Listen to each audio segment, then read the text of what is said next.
Assalamualaikum warahmatullahi wabarakatuh. Waalaikumsalam warahmatullahi wabarakatuh. Alhamdulillah wassalatu wassalamu ala sayyidina maulana Rasulillah wa ala alihi wa ashabihi wa man tabi'ahu wa nasarahu wa walah amma ba'dah. Wa nawaina at-ta'alluma wat ta'lima wat tadhakkura wat tadhkira wan naf'a wal intifa'a wal ifadata wal istifadah wal hatha ala tamassuki bi kitabillahi wa sunnati rasulih sallallahu alaihi wa alihi wa sahbihi wa sallam wa du'a ilal huda wa dalalata alal khair ibtigha'a mardatillahi wa qurbihi wa thawabih. Subhanaka la ilma lana illa ma 'allamtana innaka antal alimul hakim wa la haula wa la quwwata illa billahil aliyyil azim. Allahumma inna na'udzubika min ilmin la yanfa' qalbin la yakhsha' wa nafsin la tashba' wa 'ainin la tadma' wa amalin la turfa' wa min du'ain la yustajabu laha bi rahmatika ya arhamar rahimin. Allahumma inna nas'alukal ilmal ladunni wal mashrabas safiyal hani ya wahhabu ya ghani.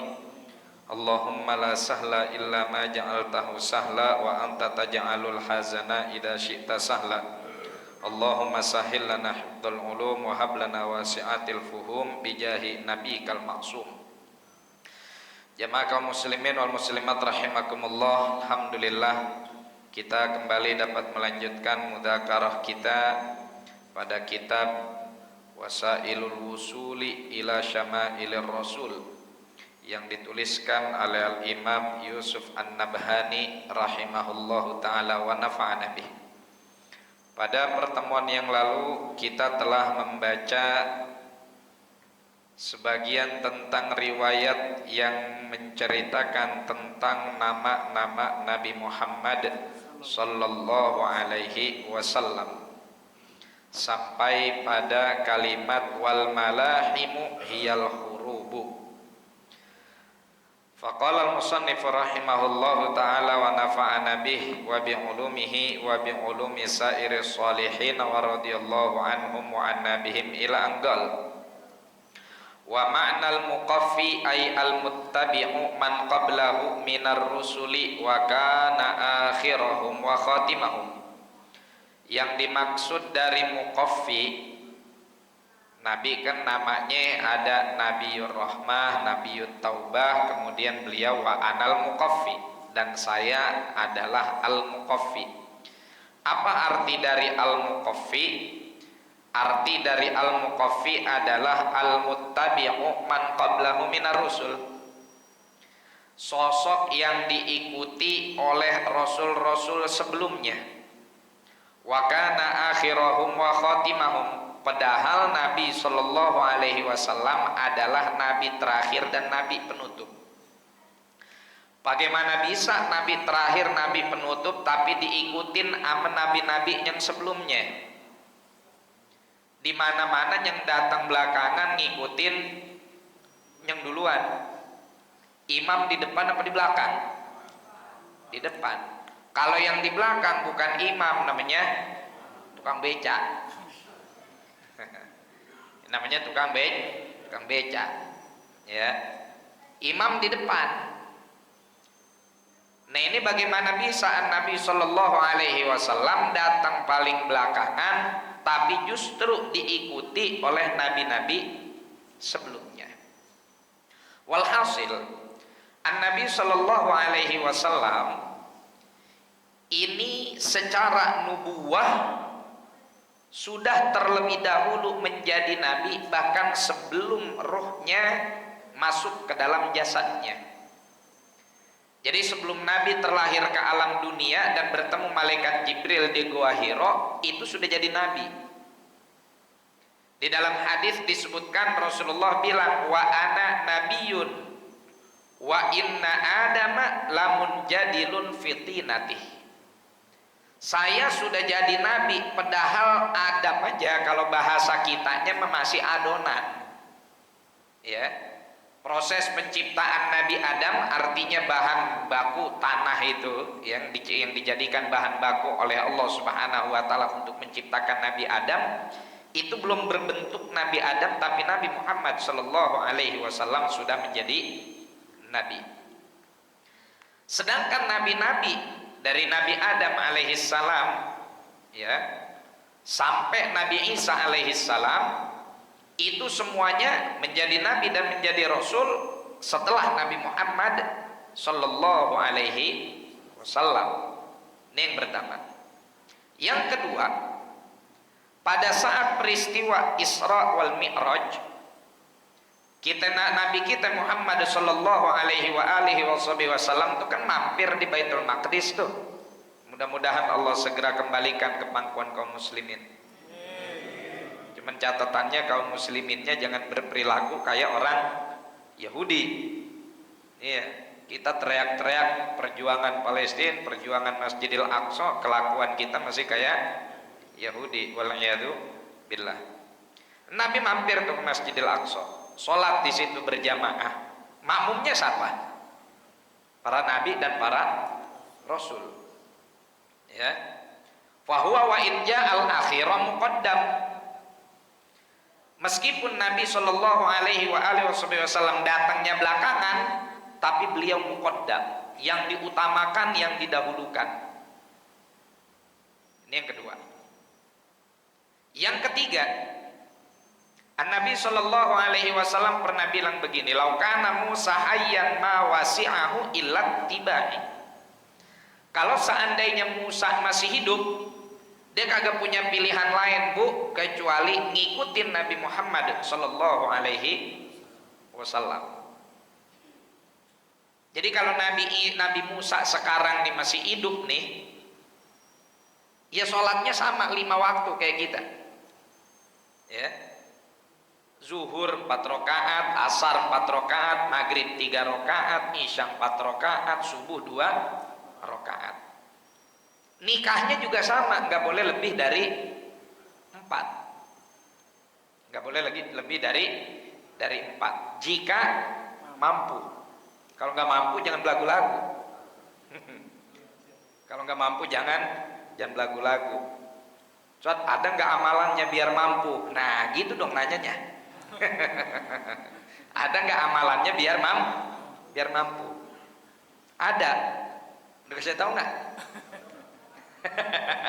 Kasih tahu dong.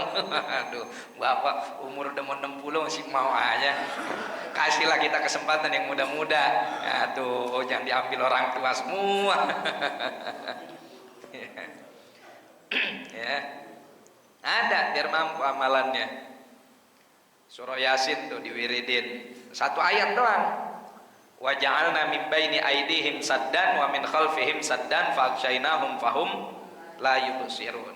Dan kami jadikan di sekelilingnya pagar dan di belakangnya pagar. Fahum la yubsirun, maka mereka enggak ngelihat.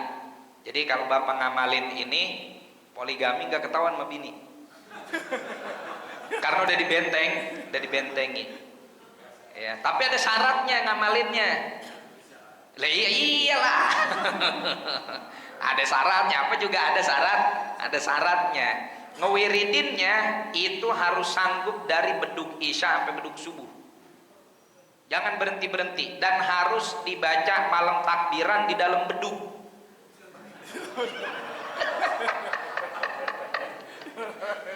Jadi kalau bini tahu ngomel, Bapak kuping udah baal. Udah baal sama suara beduk. Jadi kalau bini ntar ngomel-ngomel, dasar tua bangka, udah tua masih kawin lagi aja, Bapak udah biasa tuh. Karena semalaman udah dengar suara beduk. Jadi kuping udah baal. Bener San, ya cobain aja. Cobain aja. La ilaha illallah. Nah ini, jadi Nabi Musa alaihissalam gak punya pilihan lain. Kalau sekarang masih hidup, beliau pun pasti akan ngikutin baginda Nabi Muhammad Sallallahu Alaihi Wasallam. Maka dari itu nanti Nabi Isa di akhir zaman turun lagi ke alam dunia. Apa yang dilakukan? Bawa syariat baru? Enggak, tetap dengan syariat Nabi Muhammad Sallallahu Alaihi Wasallam. Makanya di sini ada pemahaman yang mesti kita luruskan kepada jamaah.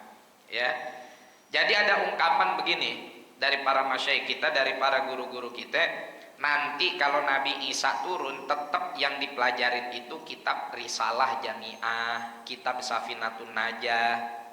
Sebagian orang nih kalau kagak dikasih tahu sebab musababnya kenapa ngomong begitu udah langsung masa sih Nabi Isa ngajarin kitab ulama ini kan Nabi, ini ulama masa kitab ulama. Ente kudu paham ya. Kenapa para ulama kita bilang begitu? Karena Nabi Isa ketika turun ke alam dunia yang diajarkan adalah fikihnya Nabi Muhammad sallallahu alaihi wasallam, syariatnya Nabi Muhammad yang telah diintisarikan oleh a'immatul madahib, oleh para imam-imam madhab. Maka apa yang ditentukan oleh Nabi Isa, yang dihukumi oleh Nabi Isa enggak keluar dari madhab yang 4 ya. Nabi Isa alaihissalam setiap keputusannya enggak keluar dari madhab Hanafi, Maliki, Syafi'i, Hambali. Maka dari itu yang diajarin pun nanti sama yang dengan kita pelajari saat ini, karena syariatnya nggak berbeda. Itu maksud nanti kalau Nabi Isa turun ke muka bumi yang dibaca tetap kitab semacam Risalah Jami'ah, Safinatun Najah, Fathul Qorib, Fathul Mu'in, Sulamut Taufik dan lain-lain sebagainya, karena memang nggak ada yang beda ya. Allahumma hanya saja kalau ada perselisihan ya, terutama dalam qadaya ijtimaiyah, dalam urusan-urusan sosial, maka hukum yang ditetapkan oleh Nabi Isa itulah yang kemudian mengangkat khilaf. Ini yang bertikai, satu madhabnya Syafi'i, ini yang satunya lagi lawannya bermadhab Maliki. Nanti Nabi Isa menghukumi pakai hukum yang mana terserah. Kalau pada kenyataannya Nabi Isa menghukumi dengan pendapatnya madhab Malik, maka yang Syafi'i kudu nurut, karena hukmul hakim yarfa'ul khilaf.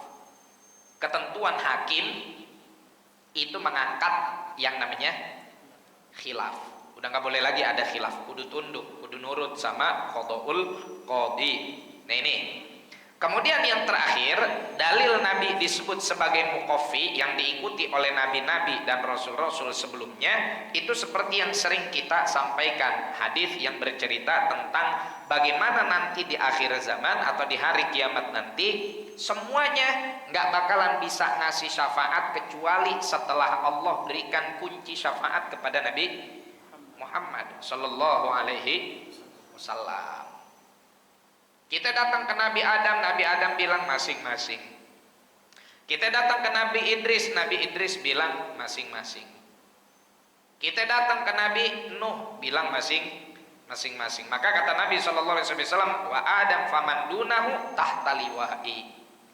Adam dan orang-orang yang datang setelahnya sampai Isa semuanya berada di bawah panji, berada di bawah bendera, ya. Bendera la ilaha illallah Muhammadun Rasulullah ya, gitu. Ini yang dimaksud sebagai al-muqaffi, walaupun Nabi Muhammad sallallahu alaihi wasallam datang paling terakhir dan sebagai penutup para nabi. Wal malahimu, dan arti dari malahim hiya al-hurubu, peperangan. Fa fi tasmiyatihi sallallahu alaihi wasallam nabiyal malahimi isyaratun ila ma bu'itsa bihi minal qitali bis saif ya. Dan dalam penamaan Nabi sallallahu alaihi wasallam dengan nama nabiyal malahim, nabi peperangan, itu merupakan sebuah isyarat bahwa diutusnya Nabi Muhammad sallallahu alaihi wasallam memang salah satunya mengemban tugas jihad dengan mengangkat senjata. Walam yujahid nabiyyun wa ummatuhu qattu ma jahada sallallahu alaihi wasallam wa ummatuhu. Dan gak ada satupun nabi dan juga para umatnya yang berjihadnya kayak jihadnya Nabi Muhammad sallallahu alaihi wasallam. Wal malaimul lati waqa'at wa taqa'u baina ummatihi wa bainal kuffari lam yu'had mithluha qablah. Dan peperangan yang terjadi antara umat Nabi Muhammad sallallahu alaihi wasallam dan para kafir harbi itu enggak pernah terjadi sebelum-sebelumnya. fa inna ummatahu yuqatilunal kuffara fi aqtaril ardi ala ta'aqubil aqsari ila an yuqatilu al-aqwarad dajjal. Karena sesungguhnya umat Nabi Shallallahu Alaihi Wasallam terus menerus berperang sepanjang masa di seantero bumi sampai umat Nabi membunuh musuh paling terakhir. Siapa? Dajjal. Ya. Nah, ini pembahasan atau tulisan dari Imam Yusuf An-Nabhani singkat. Sehingga kalau kita cuma ngebaca tulisan ini aja bawaannya kita panas. Pengen ngangkat golok aja. Pengen ngangkat celurit aja. Apalagi yang punya darah jawara. Kagak boleh kesenggol dikit. Pagernya oyak sama ayam tetangga aja bawa-bawa parang. Habis tuh ayam dicincang. Apa sih yang dimaksud dengan jihad fisabilillah bisayf? Jihad di jalan Allah dengan mengangkat senjata.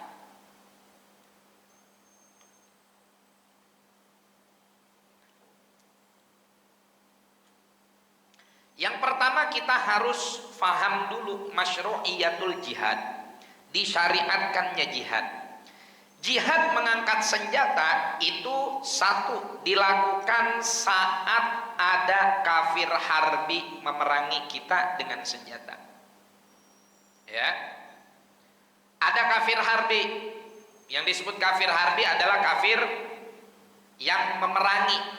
Karena kafir itu ada 4 macam. Ada kafir harbi, ada kafir mu'ahad, ada kafir musta'man, ada kafir zimmi. Yang 3 nggak boleh diperangi. Ya, yang 3 nggak boleh diperangi. Yang 3 nggak boleh diperangi. Yang diperangi cuman kafir harbi. Kalau kafir dhimmi jelas An-Nabi Shallallahu Alaihi Wasallam bilang, man ada dhimmiyan faqad adani. Barang siapa yang menyakiti kafir dhimmi, dia sama saja telah menyakiti. Ini kafir dhimmi. Kafir dhimmi siapa? Orang kafir yang memiliki kewarganegaraan negara muslim. Ya. Dan berdampingan dalam satu negara hidup dengan orang yang beriman. Kayak kita nih Indonesia, ini negara muslim, Darussalam, ya, Darussalam, negara mayoritas muslimin. Orang-orang kafir yang ada di sekitar kita ini dhimmi, di bawah tanggung jawab kita, karena mereka membayar jizyah, ya, membayar jizyah. Kemudian yang kedua ada namanya kafir mu'ahad. Siapa kafir mu'ahad? Kalau dalam terminologi saat ini adalah kafir negara kufur yang menjalin hubungan bilateral dengan umat Islam. Ya, yang menjalin hubungan bilateral dengan umat Islam. Kita punya hubungan bilateral sama siapa aja? Misalkan Tiongkok, RRC, Republik Rakyat Cipondo, Republik Rakyat Cina, ya, condet. Nah, ini mu'ahad. Kata Nabi Shallallahu Alaihi Wasallam, ya, man ada mu'ahadan lam yajid raihatal jannah. Orang yang menyakiti kafir mu'ahad, maka mereka nggak akan nyium baunya surga. Jadi hati-hati, ini nggak boleh disakiti, ya. Kemudian yang terakhir ada namanya kafir musta'man. Orang kufur datang ke Indonesia bukan untuk memerangi, nggak bawa senjata, nggak bawa apa. Datang pengen jalan-jalan, pengen pariwisata, atau pengen dagang, atau pengen bangun bisnis, atau pengen kawin lagi. Ya, dia kenalan di Facebook sama orang Indonesia, Insya Allah ternyata orang Indonesianya cantik, tinggalnya di Parung Serap, ya, pas nyampe anaknya udah 7. Ya, ternyata dijanda. Foto yang dipasang foto zaman dulu, diedit lagi. Jadi kelihatan cakep. Pas udah nyampe sini gak taunya nenek-nenek. Iya, sebelah sana udah kelep, sebelah sini udah kendor.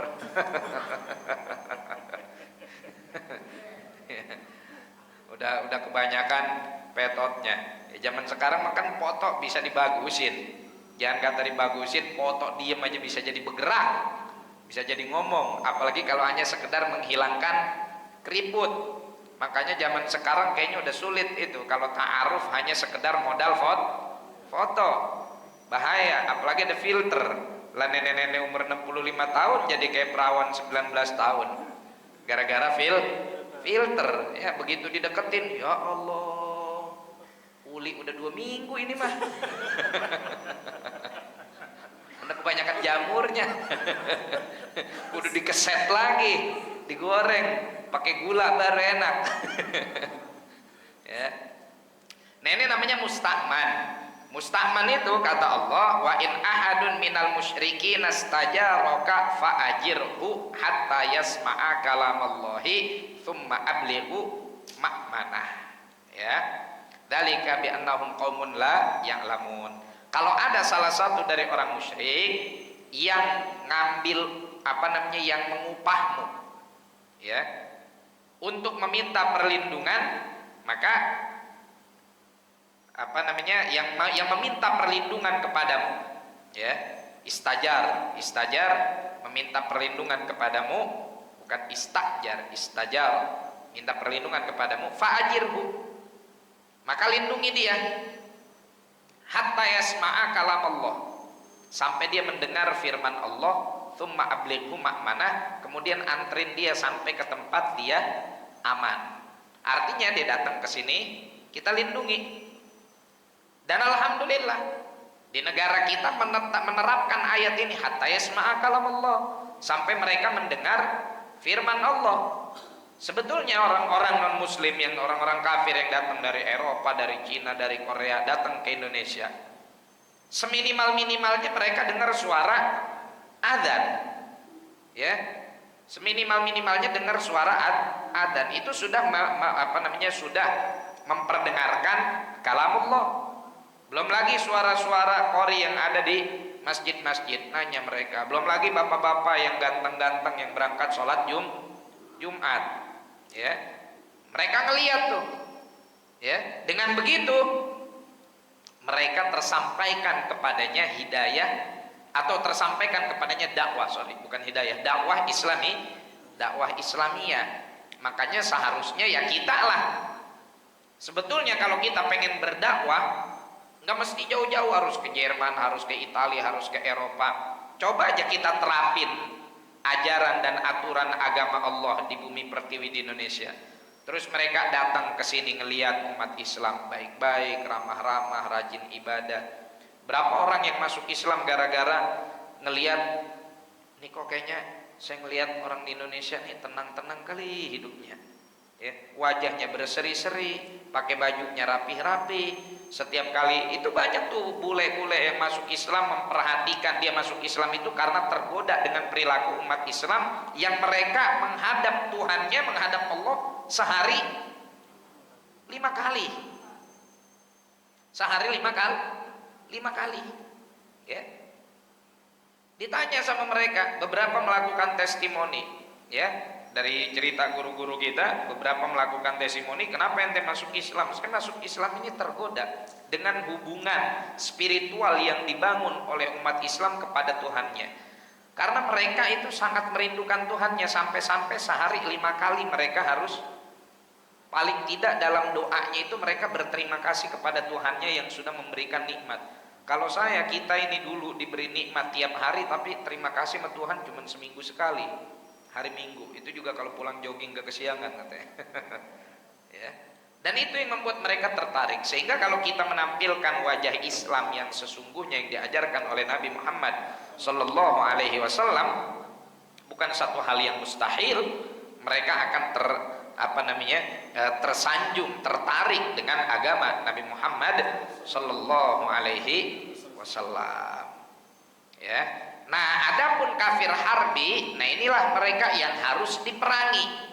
Kafir harbi ada 2. Satu, yang mereka datang ke negara kita membawa senjata dan memerangi kita, kayak dulu zaman Belanda, zaman Jepang, ya, atau sekarang Israel laknatullah alaihim, Zionis khususnya kepada kaum muslimin yang ada di Palestina ataupun Lebanon, atau kepada saudara-saudara kita yang ada di Iran.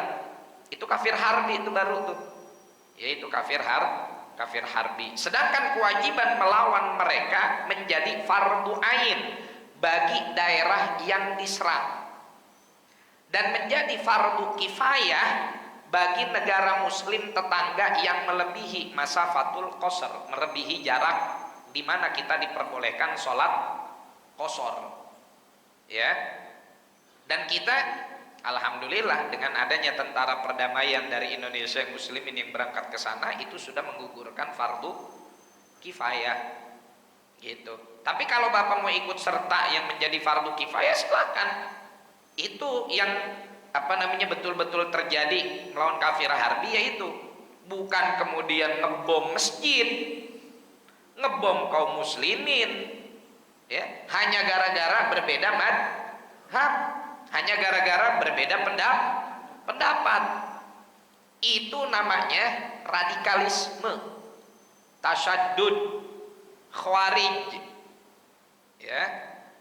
Dan ini nggak dibenarkan di dalam agama, nggak dibenarkan di dalam agama. Nggak boleh. Setiap muslim haram darahnya, haram hartanya, haram kehormatannya.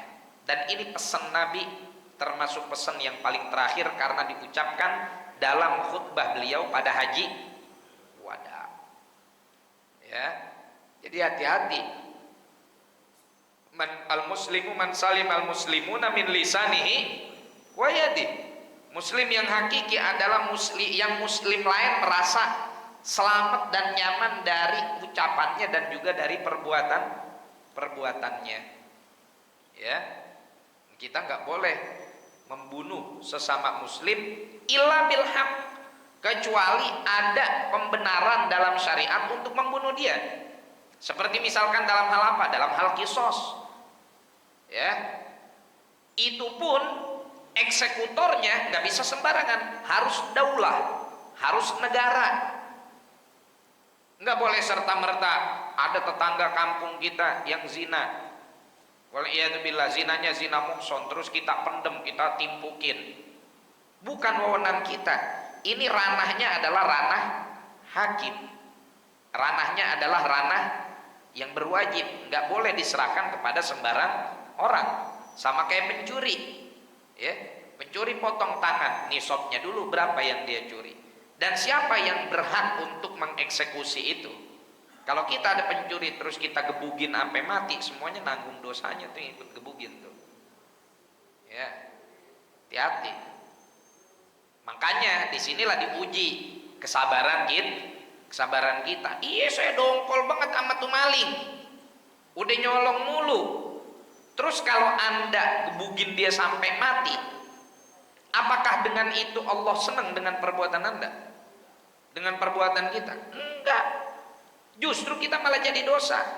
Dan kalau seandainya kita tangkap tuh maling, kita serahkan kepada yang berwajib, ya, walaupun mungkin yang berwajib nggak melaksanakan kewajibannya, atau mungkin nih malingnya nggak kapok, dia nyolong lagi, apakah tuh maling akan terbebas dari mahkamah Allah?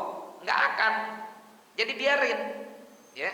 Jangan kemudian kita yang ikut berbuat dosa. Dia nyolong, dia dosa dengan nyolongnya dia. Kita gebukin sampai mati, kita dosa gara-gara matiin dia. Hati-hati yang pernah gebugin maling, buru-buru tobat. Yang pernah gebugin maling, tobat, ya. Dulu ada ulama masyhur di Jawa Timur, terkenal. Siapa beliau? Mbah Yai Abdul Hamid Pasuruan. Mbah Yai Hamid terkenal dengan kewaliannya, Masya Allah. Maling masuk pesantren, ketahuan sama santri, ditangkap, udah mau digebugin. Mbah Yai Hamid diapain? Suruh dia, jangan digebugin, bawa ke rumah. Dibawa ke rumah, diapain? Dibikinin nasi goreng, sama telur ceplok dikasih makan. Apa bahasa Mbah Hamid? Aduh, kalau bahasa kitanya mah, mohon maaf ya Pak, saya cuma bisa bikinin nasi goreng sama telur ceplok. Sampean si datang ke sini nggak bilang-bilang. Tapi itu tarbiyah, itu pendidikan. Coba sampean kesininya bilang-bilang. Tak masakin ayam sampean. Ya, saya gorengin ayam. Sempet kalau ngasih tahu dulu mah. Kalau buru-buru gini kan nggak ngasih kabar, nggak apa, gimana saya mau nyembelih ayamnya? Buru-buru. Jadi cuman saya bisa kasih telur ceplok sama nasi goreng. Dan ini ternyata yang malah justru lebih ampuh untuk bikin tuh si maling kapok. Ya. Akhirnya tobat, jadi santri. Jadi santri. Gitu. Berangkat dari hati kecintaan kepada Allah Subhanahu wa taala. Nah, ini jamaah sekalian, yang perlu kita fahami bahwa enggak serta-merta yang namanya jihad mengangkat pedang itu lantas bisa begitu aja langsung dilakukan. Dulu ulama kita pada saat ngelawan Belanda itu kan butuh waktu, beberapa waktu sampai akhirnya keluar fatwa resolusi jihad. Karena enggak sembarangan gimana kita menyikapi orang-orang muslim yang ikut beragama Islam tapi dia ikut jadi tentara Belanda, ikut jadi tentara Jepang dan lain-lain sebagainya. Butuh ijtihad yang enggak sembarangan. Dan yang pasti setiap kezoliman yang dilakukan oleh siapapun kepada kita, ketika Allah perintahkan kita untuk bersabar, maka ada pahala buat kita dan Allah enggak akan membiarkan orang yang zalim tersebut. Itu kuncinya. Jadi kalau kita lagi disuruh sabar oleh Allah Subhanahu wa taala, ya udah jangan gegabah, karena itu ada pahala buat kita dan Allah enggak bakal ngediemin yang zalim. Innallaha la yantaqimu lidzalim hatta idza akhadhahu lam yuflithu. Allah itu sama orang zalim udah paling gemes. Ya. Dan Allah pasti akan ngebales siapapun dia orang yang zalim. Walaupun hanya sekedar sejengkal tanah. Ya. Kata Rasulullah sallallahu alaihi wasallam, "Man dzalama qaida shibrin minal ardi tuwiqahu min sab'i aradin." Barang siapa yang menzolimi tanah orang lain meskipun cuma sejengkal, maka Allah akan gencet dia 7 lapis bumi. Hati-hati yang suka makanin warisan yang bukan haknya. Hayulu, waduh banyak kayaknya ini, banyak romani ini. Pada main hayuluhan ini. Baik. Fadal.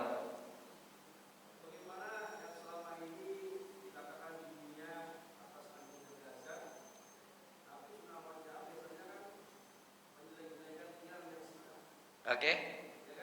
Gimana terus?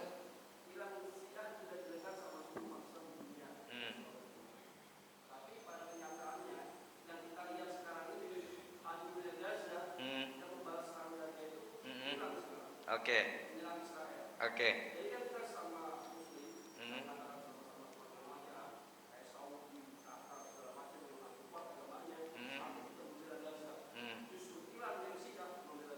Taib. Ahsan, tabarakallahu fiik. Pertanyaan saya, ahlus sunnah mana yang benar-benar ahlus sunnah ya? Ahlus sunnah wal jamaah mana yang menghina Syiah? Ahlus sunnah wal jamaah yang benar dalam terminologi yang betul-betul dia praktekkan. Ahlus sunnah wal jamaah yang sesungguhnya tidak akan menghina ahlul qiblah. Ya. Ahlus sunnah wal jamaah yang sejati enggak akan menghina Syiah, enggak akan menghina Wahabi, enggak akan menghina Salafi, enggak akan. Kalaupun ada perbedaan pendapat, maka yang dibahas adalah permasalahannya dan enggak akan pernah menghina personalnya. Ya. Ini ahlus sunnah wal jamaah yang sesungguhnya. Maka dari itu banyak ulama dari madhab Syafi'i bahkan dan para muhaddits yang mereka lahir di Iran. Dan sampai saat ini masih banyak madrasah fikih Syafi'i ahlus sunnah yang ada di Iran dan mereka hidup berdampingan. Tayyib. yang selama ini menghina Syiah dan lain-lain sebagainya, atau sebaliknya Syiah yang menghina Sunni. Pertanyaannya, apakah mereka sudah betul-betul menjadi Ahlus Sunnah wal Jamaah yang sejati, atau semua ini hanya urusan masalah dunia dan politik saja? Ya, itu yang pertama. Yang kedua, kalau kita beranggapan bahwa hanya Syiah tok, nggak ada yang lain yang membela Palestina, padahal selama ini Syiah disudutkan, dijelek-jelekan, tapi sekarang dia yang justru di garda terdepan berperang melawan Israel. Mana Ahlus Sunnah? Ahlus Sunnah yang sejati nggak pernah mundur dari perjuangan melawan Palestina. Tempo hari dalam majelis yang ada di Yordan, ya, dalam majelis yang ada di Yordan, banyak saudara-saudara kita yang dari Palestina hadir di situ dengan paspor Israel, paspornya Israel, tapi keluarga aslinya dia Palestina. Dan dia ceritakan bahwa perjuangan yang dilakukan oleh kaum muslimin yang ada di Palestina, ya, khususnya pada saat ini Hamas, itu banyak minta irsyadat dan taujihat, petunjuk-petunjuk apa sih yang harus saya lakukan saat ini. Itu kepada siapa? Ulama Ahlus Sunnah wal Jamaah. Ulama Ahlus Sunnah wal Jamaah. Memang tidak terekspos oleh media. Memang tidak terekspos oleh media. Karena begini, Pak, agak panjang sedikit. Apa yang terekspos oleh media itu nggak mungkin lepas dari dua faktor atau tiga, ya. Satu, geopolitik. Yang kedua, ekonomi, ya, atau dua inilah. Satu politik, yang kedua ekonomi. Mesti itu yang akan dibahas. Ada nggak sisi untungnya dari salah satu dua hal ini, antara politik dan ekonomi? Politik tentunya pengaruh kawasan. Ekonomi tentunya yang berkaitan dengan ini informasi kayak begini menguntungkan buat siapa, kepada siapa saya berpihak. Jadi kalau dikatakan bahwa Ahlus Sunnah wal Jamaah tidak ada peran sama sekali dalam membantu perjuangan saudara kita yang ada di Palestina, saya tidak sependapat dengan narasi itu. Karena perjuangan kaum Sunni di Palestina pun amat sangat banyak, ya.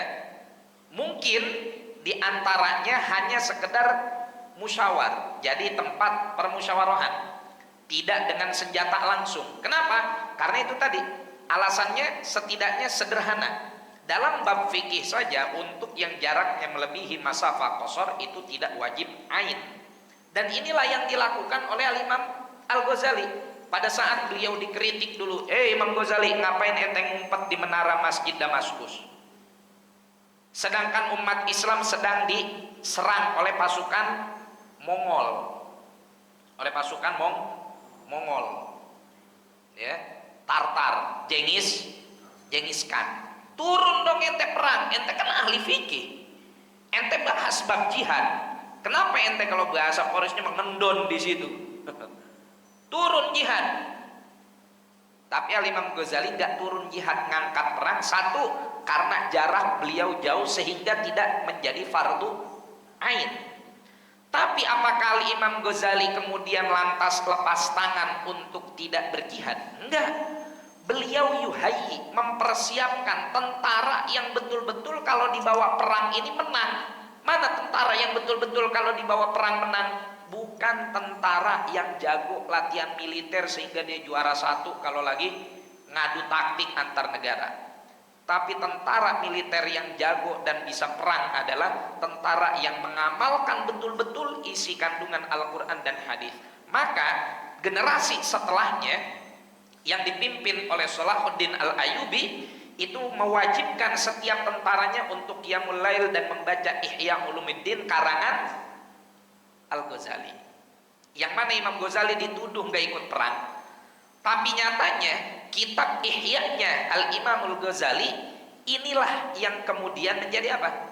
yang kemudian menjadi masterpiece dan senjata batin para tentara kaum Sunni, para tentaranya Salahuddin Al-Ayyubi untuk mengusir Israel, untuk mengusir Yahudi Zionis yang pada saat itu, dan cuma 2 kali dalam sejarah Masjidil Aqsa terbebas dari kaum Yahudi, yaitu di zaman Sayyidina Umar dan di zaman Sayyidina Salahuddin Al-Ayyubi. Nah, jadi ulama-ulama Sunni yang ada saat ini, mereka juga nggak tinggal diam. Mereka juga memikirkan hal itu. Ya. Kemudian ada beberapa pertimbangan secara hukum fikih tadi sudah kita jelaskan, ya. Adapun saudara-saudara kita yang dari Syiah, mereka berperang melawan Israel secara langsung dengan mengirimkan roket-roketnya dan lain-lain sebagainya, fahada syaraf lahum. Ini kemuliaan juga buat mereka, tapi bukan berarti kemudian mengecilkan kemuliaan-kemuliaan yang dilakukan oleh ulama-ulama Sunni yang memang sampai saat ini rasanya secara zahir belum ada yang mewakili untuk perang dengan senjata tersebut, seperti beberapa negara tadi yang Bapak sebutkan. Kalau saya terus terang aja, dari beberapa negara yang saya sebutkan, saya agak meragukan kesunniannya. Ya, dari negara-negara yang disebutkan tadi, kalau kita lihat mayoritas, bukan mayoritas penduduknya sih, kalau kita lihat madhab negaranya, ya justru lebih cenderung kepada neo-khawarij, karena negara-negara itulah yang punya rekam jejak dan sejarah mengkafirkan umat-umat Islam yang tidak sepaham dengan mereka. Baru duduk aja sebentar, baru berdiri aja sebentar depan makam Nabi, apa katanya? Bid'ah, syirik. Gimana ceritanya orang ngucapin la ilaha illallah, ngucapin salam kepada Rasulullah, berdoa di makam Rasulullah dibilang syirik. Ya, jadi di mana Ahlus Sunnah wal Jamaah? Ahlus Sunnah wal Jamaah, kok bisa disebut sebagai Ahlus Sunnah wal Jamaah kalau ternyata kerjaannya adalah mengkafirkan orang lain. Dan memang sebetulnya kalau kita lihat dalam sejarahnya, cenderung orang-orang Khawarij senang bergaul dengan orang-orang Yahudi, ya, senang bergaul dengan orang-orang Yahudi. Dan sebagian dari, kalau kita lihat dari sejarah juga, apalagi kalau kita belajar sejarah dan geopolitiknya, ya 11-12 lah, hampir sama antara negara yang ini dengan negara yang itu, madhab yang ini dan madhab yang itu. Pada akhirnya jangan dikira di Iran gak ada Yahudi dan jangan dikira di Iran gak ada Zionis yang berkeliaran secara bebas, bukan mata-matanya Mossad, bukan, ya. Bahkan dalam beberapa riwayat disebutkan, ya, yang Yahudi yang nanti jadi Ansarud Dajjal itu munculnya dari mana? Bukan yang dari Palestina, dari Iran. Walhasil ala kulli hal, kita tidak kemudian hanya karena satu ini muncul di sini lalu kita hukum semuanya, oh ini negara sesat. Enggak, kita enggak demikian. Kita melihat segala sesuatu secara juz'iyah, secara parsial, ya. Kita tidak menghukumi hanya karena nila setitik rusak susu sebelahnya rusak susu sebelanga, ya. Sebelanga itu satu apa? Satu tandon, satu teko, ya. Enggak. Jadi ya nila, susu ya susu. Sebagaimana di di Iran juga banyak ulama sunninya, di Libanon juga banyak ulama sunninya, dan dahulu di Libanon juga mereka hidup berdampingan sampai muncul ideologi takfiri dan lain-lain sebagainya. Juga banyak ulama-ulama Sunni Ahlus Sunnah wal Jamaah yang betul-betul ala basirah, yang menjadi marji'iyah, referensi dan rujukan bagi perjuangan saudara kita yang ada di Palestina. Kok lama banget, San? Katanya Allah Maha menolong yang terzolimi. Katanya Allah Maha membantu saudara yang terzolimi. Ya, ini Palestina udah berapa tahun? Ini kan yang peperangan ini aja baru 1 tahun. Dari sebelum-sebelumnya, sejak negara Israel didirikan udah berapa tahun? Bertahun-tahun, puluhan tahun. Tapi perjuangan saudara kita dan perjuangan kita semuanya saat ini dipimpin oleh Nabi yang langsung. Masih ada enggak? Yang masih hidup maksudnya? Enggak kan? Nabi kita SAW sudah dikebumikan, walaupun rohnya bebas kemana-mana. Dulu aja Nabi Musa alaihissalam nyelesain perjuangan melawan Fir'aun berapa tahun? Setahun? 2 tahun? 3 tahun? 40 tahun. Arba'una sanatan yatihuna fil ardh. 40 tahun Nabi Musa ngedoain, Nabi Musa berdakwah, dan Nabi Musa serta para pengikutnya terjebak dalam kekejaman Fir'aun. 40 tahun. Lah kita Nabi bukan? Ya. Itu kan bagi haters. Ya, bagi buzzers. Ya kita nggak bisa samakan lah Fir'aun dengan orang yang beriman, gak apple to apple. Ya terlepas dari kita nggak setuju dengan program pemerintah dan lain-lain sebagainya, nggak bisa juga kita kemudian samakan ya orang-orang yang memimpin saat ini dengan Fir'aun. Ya, emang yakin 10 tahun? Jangan-jangan lebih. Jangan-jangan dari baru merdeka kita juga udah terjajah. Iya nggak? Lah bukannya kata founding father kita begitu, lebih sulit ngelawan bangsa sendiri daripada melawan bangsa asing. Bangsa asing ketahuan kulitnya, ketahuan makanannya. Lah kalau saudara sendiri orang lain makan nggak mungkin makan warisan kita. Yang makan warisan kita siapa? Ya kalau nggak abang ya adik. Yang cengkeregan, yang sengkean. Ya sama, dalam negara kita juga begitu. Bangsa asing bisa jadi mereka makan negara kita, tapi kan ketebak lah kalau saudara sendiri yang makan. Ngomongnya baik, tanda tangan nih, tanda tangan apa bang? Apalagi kalau adeknya rada blow nama rada ngalah. Tanda tangan apa nih? Oh mau ada bantuan dari RT, tanda tangan aja nggak dibaca suratnya, tiba-tiba besok SHM satu warisan semuanya jadi milik dia, kan nggak tahu. Ya itu mah persepsi masing-masing deh. Ya. Wah berarti Sadrido buzzer nih ya. Wah. Enggak, saya nggak mau bahas itu. Kenapa? Karena kita sedang membandingkan perjuangan saudara kita yang ada di Palestina melawan orang kafir. Sebagaimana perjuangan Nabi Musa melawan orang kafir juga, yaitu Fir'aun. Perjuangan kita melawan orang kafir. Saudara kita seiman, seagama. Ya, jadi ya kezoliman pasti ada dimanapun, kezoliman pasti ada. Nggak usah bicara skala besar pemerintahan yang pusat, ya skala receh dah, skala RT dah, ya RW dah, atas permintaan jamaah ya, bukan saya ya, jamaah yang nunjuk RW. Ala kulli hal, emang sekarang zamannya zaman fitnah. Ya, kita pun ketika mendapatkan narasi dari siapapun, berita dan lain-lain, harus pastikan terlebih dahulu kebenarannya. Dan dalam membaca kebenaran tersebut, jangan berangkat dari emosi dan kebencian pribadi. Jangan subjektif. Kita mesti objektif. Tapi insya Allah An-Nasr qarib wal faraj qarib, pertolongan Allah dekat. Ya, yang penting kitanya benar-benar mau istiqomah, enggak istiqomah dalam taat di dalam seluruh anggota tubuh kita dan lain-lain. Wallahu a'lam bishawab.